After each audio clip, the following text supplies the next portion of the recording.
आज मैं जिस मूवी का रिव्यू करने जा रहा हूँ उस मूवी से मुझे ज़रा सी भी उम्मीद नहीं थी कि वो ज़रा भी अच्छी होगी, क्योंकि आजकल जो ज़माना चल रहा है वो रीमेक्स, रीबूट्स और लाइव एक्शन अडेप्टेशंस का चल रहा है। लेकिन अगर आप ज़रा सा नोटिस करें तो आपको फील होगा कि ये जो लाइव एक्शन अडेप्टेशंस है ना, ये इतनी ज़्यादा अच्छी रह नहीं रही।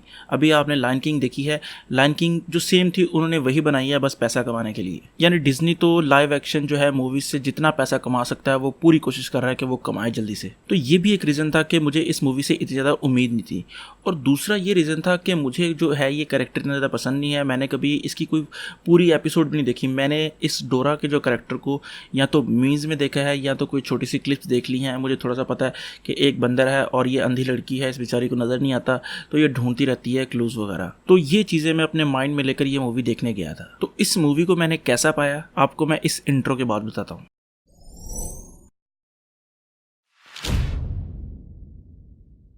आप में से जिन्होंने डोरा द एक्सप्लोरर देखे होंगे वो सोचते होंगे कि यार ये डोरा द एक्सप्लोरर जो है वो छोटी बच्ची को किस तरह ये लाइव अडेप्ट करेंगे। तो इन्होंने बेसिकली किया क्या है, 2-3 मूवीज का मिक्सचर बना के एक Dora the lost city of gold बना दी है। अब जो मुझे पर्सनली फील हुआ है कि इस मूवी में जो 3 मूवीज की इंस्पिरेशन थी, पहली टॉम रेडर, दूसरी जुमांजी और तीसरी इंडियाना जोन्स। अगर आप इस मूवी का फर्स्ट एक्ट देखेंगे, जब वो उसको इंट्रोड्यूस ही करवा रहे होते हैं हमारे साथ, तो ऐसे लग रहा होता है कि आप टॉम रेडर वाले कैरेक्टर को देख रहे हैं।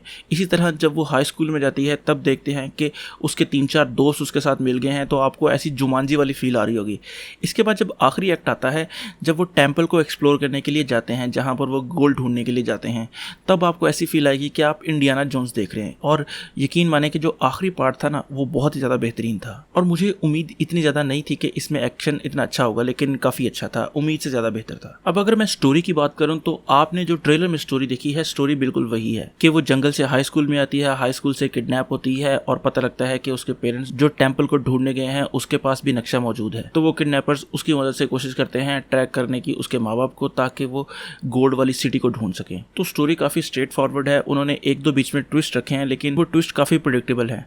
आपको पहले ही से आइडिया होना शुरू होता है कि हाँ ये ऐसा ही होगा। इसके अलावा अगर मैं परफॉर्मेंसेस की बात करूं तो वो लड़की जिसने डोरा का कैरेक्टर प्ले किया है उसने काफ़ी अच्छी परफॉर्मेंस दी है। और मुझे जितना याद पड़ता है ये वही लड़की है जो इंस्टेंट फैमिली में थी, और मैंने शायद पहली दफ़ा इसको उसमें देखा था, तो उसमें बहुत अच्छी परफॉर्मेंस थी। और वो मूवी भी बहुत अच्छी है। मैं आपको रिकमेंड करूँगा कि अगर आपको टाइम मिले तो अच्छी है मूवी, आप फैमिली के साथ बैठकर देख सकते हैं। इसके अलावा इस मूवी में कुछ फेमस एक्टर्स भी थे। उनमें से एक का नाम है माइकल पेनिया, जिसको हम लोइस के नाम से जानते हैं। एंटमैन में हमने उसे देखा है। तो इस मूवी में भी माइकल पेनिया का सिर्फ एक ही काम था कि थोड़ा सा शुगर लग जाए, यानी कि सिर्फ वो कॉमेडी रिलीफ के लिए थे। और बाकी जो परफॉर्मेंसेस थी ना वो मुझे ऐसे पर्सनली फील नहीं हुआ कि बहुत अच्छी थी, एवरेज थी। शायद एक रीज़न ये भी हो सकता है कि हमने उन एक्टर्स को इतना ज़्यादा देखा नहीं है, वो एक्टर्स अभी थोड़े से न्यू हैं, तो शायद इसलिए ऐसा फील हुआ। इसके अलावा एक जो चीज़ थी वो बड़ी वियर्ड सी फील हो रही थी, वो ये थी कि डोरा, अगर आपने कार्टून देखे हों थोड़े से, तो उसमें वो कैमरे में देखकर बात करती है बच्चों के साथ। तो यहाँ पर भी ये कुछ ऐसा करने की कोशिश की है उन्होंने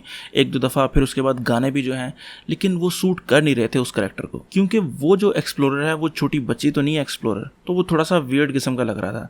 बाकी ओवरऑल परफॉर्मेंस काफ़ी अच्छी थी उस एक्ट्रेस की।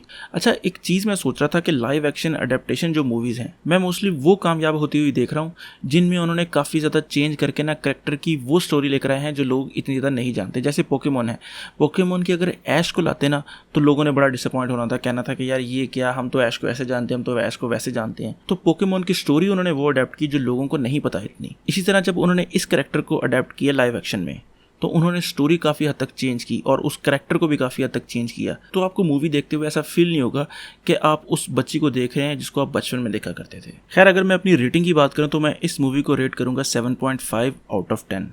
तो मैंने इस मूवी को एंजॉय किया है और मैं रिकमेंड करूंगा कि आप इस मूवी को अगर फैमिली के साथ देखना चाहते हैं तो आप जाकर देख सकते हैं। बनस्बत अगर आप हॉब्स एंड शॉ देखने जाते हैं उसकी बजाय अगर आप ये मूवी देखने चले जाएं तो ज़्यादा बेहतर होगा, क्योंकि आप फैमिली के साथ भी जा सकते हैं। और अगर आप ये मूवी देख आए हैं तो मुझे कमेंट सेक्शन में अपना पॉइंट ऑफ व्यू बताएं कि आपको ये मूवी कैसी लगी। और अगर आपको ये वीडियो पसंद आई है तो लाइक करें, कमेंट करें और सब्सक्राइब ज़रूर करें। तो खुश रहें, खुश रखें। अल्लाह हाफिज़।